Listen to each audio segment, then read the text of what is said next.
backwards, parallel park job on a mega scale.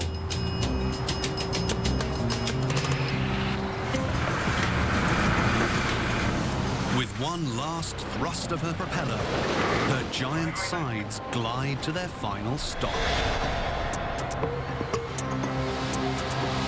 Harbour Control's job with the Savannah is almost done.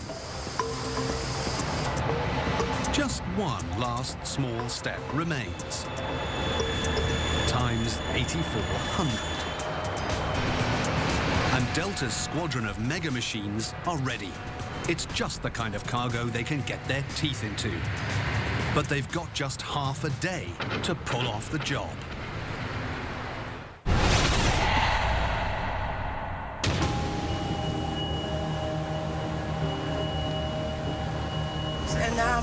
Back in Harbour Control, eyes are drawn to another mega ship. This one with a mega tall load. The mighty Servant 3 has made it through Rotterdam's front door without a problem. She's heading for the deepest water in the port to offload her cargo. And the captain radios an urgent message.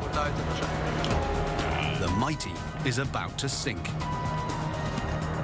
Exactly as she is supposed to.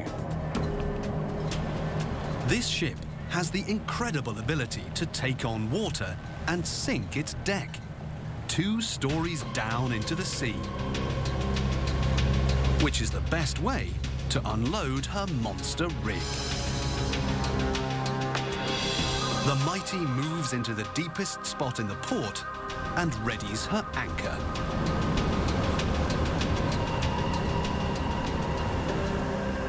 And it's quite the anchor.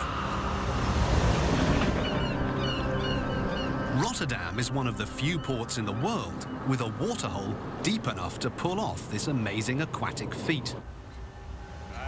The theory is quite simple. Sink the ship deep enough to pull off the rig. But moving something this big isn't going to be easy.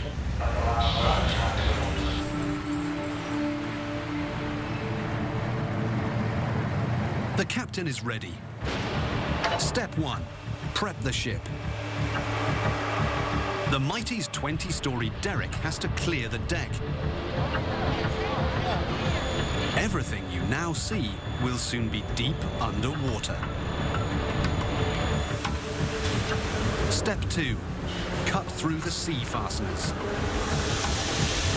24 monster steel bands, each the length of 2 school buses, currently lash the mighty's rig to her decks. They have to take them off the same way they got them on, with 1,000 degrees of heat. The joints are solid steel. It takes a quarter of an hour to cut through just one.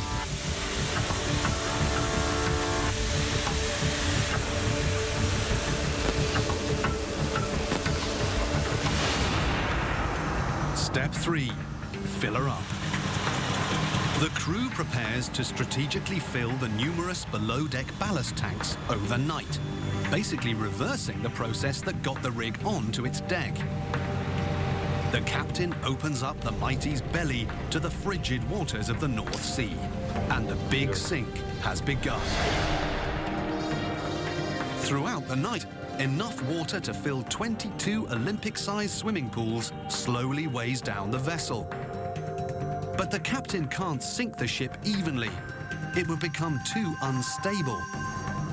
The mighty stern has to go down first, followed by her bow, until the keel descends 21 meters.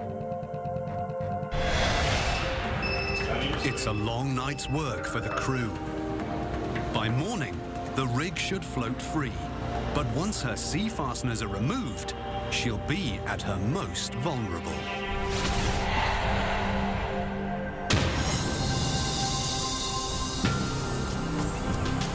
It's 3:30 a.m. Outside the port, the mega-deep Berger Stahl pushes through the last stretch of open sea before her grand entrance, when the port hits high tide.